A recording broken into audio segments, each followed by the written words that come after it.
Hi friends, welcome to exam studies and updates. So இந்த வீடியோவில் நம்ம EVM electronic voting machine VVPAT பற்றி பார்க்கலாம். ஸோ விவிபேட்னா தெரியும், voter verified paper audit trail. So electronic மிஷினில் வந்து நம்ம வந்து ஓட்டு வந்து போட்டுட்டோம். ஒன் ஆஃப் த கீ வந்து ப்ரெஸ் பண்ண பிறகு விவிபேட்டில் என்ன ஆகும் அப்படின்னா நம்ம கேஸ் பண்ண ஓட்டு வந்து கரெக்டாக அப்படிங்கிறத ஷோ பண்ணும். இந்த ஓட்டு தான் வந்து நம்ம போட்டிருக்கோம் அப்படின்னு. அண்ட் ஆல்சோ அது வந்து பேலட் பேப்பர் அந்த பாக்ஸ்குள்ளே வந்து என்ன ஆகிரும் அப்படின்னா ஸ்டோர் ஆயிரும். ஸோ ரீசெண்டாக ADR association for democratic reforms supreme கோர்ட்டை ரீச் பண்ணியிருக்காங்க. யாருக்கு அகேன்ஸ்டாக அப்படின்னா எலெக்ஷன் கமிஷன் ஆஃப் இந்தியா கொண்டு வந்த அந்த எலக்ட்ரானிக் ஓட்டிங் மிஷின் விவிபேட்டுக்கு அகேன்ஸ்டாக.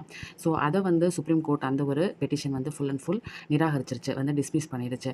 ஸோ எது சம்மந்தமாக அப்படின்னா டேட்டா வித் இவிஎம்மில் பதியக்கூடிய அந்த டேட்டா வந்து பேப்பர் ஆடிட் சிஸ்டமில் ட்ரையல் ஆகுதுல, அது எல்லாமே வந்து ஃபுல் கிராஸ் வெரிஃபிகேஷன் பண்ணணும் அப்படின்னு சொல்லிட்டு ஏடிஆர் வந்து பெட்டிஷன் வந்து ஃபைல் பண்ணியிருந்தாங்க. அது full and full supreme court dismiss பண்ணிடுச்சு. அவங்க கொண்டு வந்த அந்த பெட்டிஷனில் என்னென்ன ரெக்வஸ்ட்லாம் வந்து கோர்ட்டுக்கு கொடுத்துருந்தாங்க அப்படின்னா, நம்ம இப்போ யூஸ் பண்ணக்கூடிய எலக்ட்ரானிக் சிஸ்டமாக தானே இருக்குது, அதை வந்து பேப்பர் பேலட் நம்மளுடைய பழைய முறைப்படியே வந்து நடக்கணும் அப்படின்னு சொல்லியிருந்தாங்க. அண்ட் ஆல்சோ அந்த பிரிண்டட் ஸ்லிப், அந்த விவிபேட்டில் வரக்கூடிய அந்த பிரிண்டட் ஸ்லிப்பை வந்து நம்ம ஓட்டர்கிட்ட வந்து கொடுக்கணும். ஸோ அவங்க வந்து என்ன பண்ணுவாங்க அப்படின்னா பேலட் பாக்ஸில் வந்து போடுவாங்க ஃபார் கவுண்டிங் அப்படிங்கிறதுக்காக சொல்லியிருக்காங்க. Second request. The third request வந்து ஷோ தட் இப்படிலாம் பண்ணுறது மூலமாக நமக்கு வந்து இப்படிலாம் பண்ணுறது மூலமாக டிரான்ஸ்பரன்சி இன்க்ரீஸ் ஆகும் அண்ட் ஆல்சோ அக்யூரசி வந்து இன்க்ரீஸ் ஆகும். ஆனால் இது வந்து ஒரு பெரிய வேலை, இது வந்து ஒரு பெரிய ப்ராசஸ். ஆல்ரெடி வந்து இந்த மாதிரி எலக்ட்ரானிக் ஓட்டிங் மிஷினில் பதியக்கூடிய அந்த ஓட்டுகளே வந்து 45 டேஸ் வந்து ஒரு கன்சீல்டு ரூமில் வந்து ஸ்டோர் பண்ண சொல்லியிருக்காங்க. அண்ட் தென் ஆஃப்டர் தட் அதெல்லாமே வந்து கவுண்ட் பண்ணுறாங்க. அது வந்து மிஷினில் சேவ் ஆனால் கூட அதுக்கு வந்து ஸ்டோர் பண்ணி அதை வந்து கவுண்ட் பண்ணி கொண்டு வராங்க. அண்ட் ஆல்சோ எங்களுடைய தேர்ட் ரெக்வஸ்ட் பார்த்தோன்னா 100% of counting of VVPAT slips in addition to electronic counting by the control unit. நம்மளுடைய கண்ட்ரோல் யூனிட், எலக்ட்ரானிக் ஓட்டிங் மிஷினில் உள்ள கண்ட்ரோல் யூனிட்டில் எல்லா நம்ம பதியக்கூடிய எல்லா ஓட்டுமே வந்து ஸ்டோர் ஆகிருக்கும்.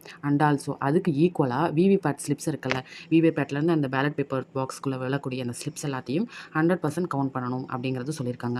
இதெல்லாம் பாசிபிளா அப்படின்னு பார்த்தோன்னா பாசிபிளாக இருக்கலாம், பட் அது வந்து ரொம்பவே வந்து டைம் எடுக்கும். அண்ட் ஆல்சோ இது வந்து ஒரு பெரிய ப்ராசஸாகவும் வந்து எல்லாரும் சொல்கிறாங்க. ஸோ இந்த ஜட்மெண்ட்ஸுடைய கீ ஹைலைட்ஸ் பார்க்கலாம். Verification of VVPAT.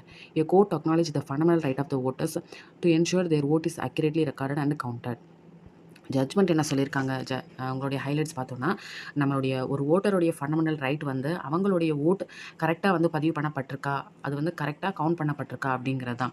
So it does not equate to the right to count all the VVPAT slips or to physically access the slips. அவங்களுடைய ஓட்டு வந்து பதிவு பண்ணப்பட்டிருக்கா அப்படிங்கிறது மட்டும்தான் அப்படின்னு சொல்லியிருக்காங்க. And these does not equate to the right to count. ஆனால் அதுக்காக அந்த ஒரு ஃபண்டமெண்டல் ரைட்டுக்காக எல்லா விவிபேட் ஸ்லிப்ஸையும் வந்து கவுண்ட் பண்ண முடியாது, இதை வந்து ஃபிசிக்கலாக வந்து ஆக்சஸ் பண்ண முடியாது அப்படிங்கிறதையும் சொல்லியிருக்காங்க. இதான் வந்து விவிபேட்டோடைய ஃபஸ்ட் வெரிஃபிகேஷனாக சொல்லியிருக்காங்க. And return to the paper பேலட்டோடைய ரிட்டனுக்கு போகிறத பற்றி சொல்லியிருக்காங்க. இது வந்து என்ன ஃபுல் அண்ட் ஃபுல் இதை வந்து என்னென்னா ரெஃப்யூஸ் பண்ணியிருக்காங்க. அப்படி வந்து பண்ண முடியாது.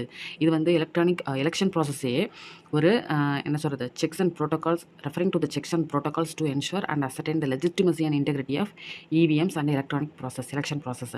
இது வந்து எலெக்ஷன் ப்ராசஸே வந்து ஒரு கேள்வி கேட்குற மாதிரி தான் வந்து இருக்குது.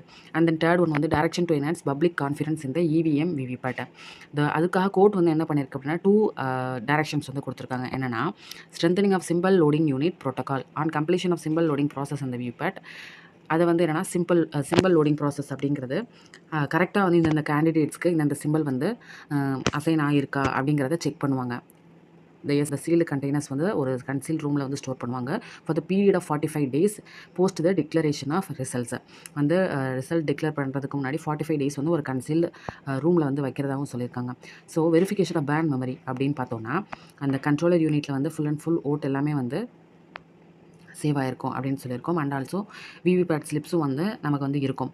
அப்படி பண்ணும்போது அந்த 5% of EVMs per assembly segment of parliamentary constituency என்னென்னா எல்லாமே வந்து கவுண்ட் பண்ணிடுவாங்க. அண்ட் ஆல்சோ அந்த ஒரு குறிப்பிட்ட அந்த அசம்பிளி அந்த கான்ஸ்டியூன்சியில் உள்ள குறிப்பிட்ட 5% ஆஃப் எலக்ட்ரானிக் ஓட்டிங் மிஷினில் உள்ள அந்த மெமரிஸ் என்ன பண்ணுவாங்கன்னா செக் பண்ணுவாங்க. It applies to cases where written request for the same is made by either of 2 runner of candidates within a period of 7 days post the announcement period. Please இப்போ வந்து அதே candidate after the election within 7 daysக்குள்ளே என்ன பண்ணணும் அப்படின்னா 2 runner of candidates அப்படின்னு சொல்லியிருக்காங்க. அவங்க வந்து என்ன பண்ணலாம் அப்படின்னா ரெக்வஸ்ட் பண்ணலாம். ஸோ த நெக்ஸ்ட் ஒன் வந்து journey of EVM and VVPAT. இதனுடைய எப்படி வந்து இது வந்து வந்துச்சு அப்படிங்கிறத பற்றி பார்க்கலாம். 1982 பார்த்தோன்னா இவிஎம்ஸ் வேர் ஃபஸ்ட் யூஸ்ட் இந்த assembly by election in Kerala. So electronic voting machine first எந்த எலெக்ஷனில் யூஸ் பண்ணாங்க அப்படின்னா கேரளாவில் நடத்தப்பட்ட அந்த பை எலெக்ஷனில் இன் 1982. ஆஃப்டர் தட் ஆர்பிஐ ஆக்ட் மூலமாக என்ன சொன்னாங்கன்னா இவிஎம் வந்து எல்லா எலெக்ஷன்லையும் யூஸ் பண்ணலாம் அப்படிங்கிறத பற்றி சொல்லியிருப்பாங்க. அண்ட் 2004 பார்த்தோன்னா EVMs were adopted for general elections and have been used in elections all election since. So இதில் தான் 2004 தான் வந்து சொல்லியிருப்பாங்க எல்லா எலெக்ஷன்லையுமே வந்து நீங்கள் யூஸ் பண்ணலாம் அப்படின்னு சொல்லிட்டு. 2013 எடுத்துட்டோன்னா விவிபேட் வந்து கண்டிப்பாக வந்து யூஸ் பண்ணணும் அப்படின்னு சொல்லிட்டு சுப்ரீம் கோர்ட் வந்து ஜட்மெண்ட் கொடுத்துருப்பாங்க in the case of Subramania Swamy versus election commission of India. இவங்களோட கேஸில் வந்து 2013 ஜட்மெண்ட் கொடுத்துருப்பாங்க. அண்ட் 2019 பார்த்தோன்னா Chandrababu Naidu and others versus union of India and other that 5 EVMs per assembly constituency or assembly segment in a parliamentary constituency must undergo VVPAT verification. So அதான் வந்து நான் சொன்னேன் VVPAT verification, அதான் வந்து பேன் மெமரி வெரிஃபிகேஷன் அப்படின்னு வந்து சொல்லலாம். வந்து 5 EVM மிஷின்ஸில் வந்து பெர் அசம்பிளி வந்து விவிபேட்டோடைய அந்த ஒரு மெமரிஸை வந்து செக் பண்ணணும் அப்படிங்கிறது சொல்லியிருக்காங்க. Next electronic voting machine is a portable micro controller based unit instrument design to modernise the election process. So full and full நம்மளுடைய பேப்பர் பேலட் சிஸ்டம்லேருந்து ஒரு மாடர்னைஸ்டு ஒரு எலெக்ஷன் ப்ராசஸ்க்காக கொண்டு வரப்பட்டது வந்து electronic voting machine. It is manufacture and supplied. இது வந்து யார் மேனுஃபேக்சர் பண்ணுறா அப்படின்னா Bharat electronics limited and electronic operation of India limited. இது எந்தெந்த மினிஸ்ட்ரி கீழே வருது அப்படின்னா ministry of defence and department of atomic energy. நல்லா நினச்சிக்கணும். Ministry of defence Bharat electronic limited and electronic operation of India limited under the department of atomic energy. So இவிஎம்மில் வந்து 3 unit வந்து நமக்கு சொல்லலாம், எல்லாருக்குமே வந்து தெரியும். இந்த ஃபஸ்ட் அந்த கீபோர்ட் மாதிரி இருக்கிறது நம்ம ப்ரெஸ் பண்ணுறது அது வந்து பேலட் யூனிட். அண்ட் தென் அந்த கண்ட்ரோல் யூனிட் அப்படின்னு பார்த்தோம்னா அது வந்து அங்கே உள்ள அந்த ப்ரிசைடிங் ஆஃபீஸர்கிட்ட இருக்கும். ஸோ ஒரு ஓட்டு முடிச்சதுக்கப்புறம் அந்த கண்ட்ரோலிங் ஆஃபீஸர் என்ன பண்ணுவாங்கன்னா நெக்ஸ்ட் ஓட்டுக்கு வந்து ப்ரிப்பேர் பண்ணி வைப்பாங்க. ஸோ அதான் வந்து கண்ட்ரோல் யூனிட். விவிபேட் அப்படிங்கிறது ஓட்டு வந்து கேஸ் பண்ணப்பட்ட பிறகு அந்த விவிபேட்டில் அந்த ஓட்டர் வந்து கேஸ் பண்ண ஓட்டு வந்து கரெக்டாக அப்படிங்கிறது ஷோ ஆகும். கரெக்டான அந்த serial number, name and symbol of the candidate show ஆகும். அது வந்து 7 செகண்ட்ஸ் வந்து ஷோ ஆகும். And then after it cut and drops into the அந்த ஒரு பேப்பர் பேலட் பாக்ஸ்க்குள்ள வந்து விழுந்துடும். It was introduce to have. இதெல்லாம் எதுக்காக இன்ட்ரடியூஸ் பண்ணப்பட்டது அப்படின்னா full and full transparency in the voting system and to restore the confidence of the voters. So full and full transparency கொண்டு வரணும், accuracy and confidence to the யாருக்கு அப்படின்னா இதெல்லாம் யாருக்கு அப்படின்னா voters by ensuring the accuracy of voting system using EVMs. So இதான் வந்து என்னென்னா இவிஎம் விவிபேட்டோடைய ஃபுல் அண்ட் ஃபுல் என்ன அப்படிங்கிறது. ஸோ அதனுடைய அட்வான்டேஜஸ் அப்படின்னு எடுத்துக்கிட்டோம். விவிபேட்டோடைய அட்வான்டேஜஸ் அப்படின்னா எலக்ட்ரானிக் ஓட்டிங் மிஷின் அண்ட் விவிபேட்டோடையது இட் ரன்ஸ் ஆன் பேட்டரி. எந்த ஒரு எக்ஸ்டர்னல் பவர் சப்ளையும் தேவை கிடையாது. இன்வேலிட் ஓட் அப்படிங்கிறது one of the invalid vote அப்படிங்கிற சினாரியோ வந்து அங்கே வராது. அண்ட் தென் 1 மினிட்டுக்கு வந்து 4 ஓட்ஸ் மட்டும்தான் வந்து கேஸ் பண்ண முடியும், அதுக்கப்புறம் வந்து பண்ண முடியாது. After the pressing the close button on the control unit there is no possibility of voting. So control unit வந்து ப்ரிசைடிங் ஆஃபீஸருடைய கண்ட்ரோலில் இருக்கும். 4 யூனிட்ஸ் தான் வந்து 1 மினிட்டுக்கு சொல்லியாச்சு. ஸோ ஆஃப்டர் எல்லா ப்ராசஸ் முடிச்ச பிறகு ஒன்ஸ் இட் வாஸ் க்ளோஸ்ட் அப்படின்னு பார்த்தோன்னா அதுக்கப்புறம் எந்த ஒரு பாசிபிலிட்டி ஆஃப் ஓட்டிங்கும் வந்து கிடையாது. பை ப்ரெஸிங் த டோட்டல் பட்டனை வந்து ப்ரெஸ் பண்ண பிறகு the total number of votes வந்து at the time of pressing the button is displayed. என்னென்னா டோட்டல் நம்பர் ஆஃப் ஓட்ஸ் இந்த எப்போ வந்து அவங்க ப்ரெஸ் பண்ணுறாங்களோ அப்படின்னா டோட்டல் நம்பர் ஆஃப் ஓட்ஸ் வந்து எவ்வளோ வந்து கேஸ்ட் ஆகிருக்கு அப்படிங்கிறது வரும். டோட்டல் நம்பர் ஆஃப் ஓட்ஸ் மட்டும்தான் வரும். இந்த கேண்டிடேட்ஸ்க்கு இவ்வளோ ஓட் கிடச்சிருக்கு அப்படிங்கிறது அந்த மிஷினில் வந்து வராது. ஸோ இதான் வந்து இவிஎம் விவிபேட்டோடைய அட்வான்டேஜஸ். ஸோ இவ்வளோ தான் வந்து எலக்ட்ரானிக் ஓட்டிங் மிஷின் அண்ட் விவிபேட்டுக்குடையது. இது ரீசெண்டாக நியூஸில் வந்தனால கேட்குறதுக்கு வந்து வாய்ப்பு இருக்குது, மெயின்ஸில் கூட கேட்கலாம். So Goa was the first state to use VVPATs with all EVMs during its 2017 legislative assembly election. So VVPATs with electronic voting machine full and full use பண்ணது அப்படின்னா கோவா தான்.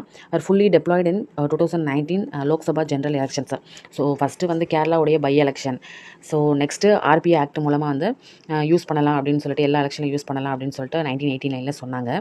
அண்ட் தென் இனிமேல் வரக்கூடிய எலெக்ஷன் எல்லாத்துலேயும் நீங்கள் வந்து ஜென்ரல் எலெக்ஷன் எல்லாத்துலேயும் use பண்ணலாம் அப்படின்னு சொன்னாங்க. நெக்ஸ்ட் என்ன சொன்னாங்கன்னா ஜென்ரல் 4க்கு அப்புறம் 13 விவிபேட் வந்து மேண்டேட் பண்ணாங்க. நெக்ஸ்ட்டு அதன் 2019 வந்து எல்லா எலெக்ஷன்லையும் யூஸ் பண்ணலாம். And one of the assembly கான்ஸ்டியூன்சியில் 5 EVM மிஷினுடைய அந்த விவிபேட்டோடைய மெமரியை வந்து செக் பண்ணிக்கலாம். ஸோ இந்த வெரிஃபிகேஷன் வந்து கரெக்டாக அப்படிங்கிறத வந்து செக் பண்ணிக்கலாம். இதான் வந்து EVM and VVPAT full explanation. Thank you so much. If any doubt you can ask in the comment section. Thank you so much.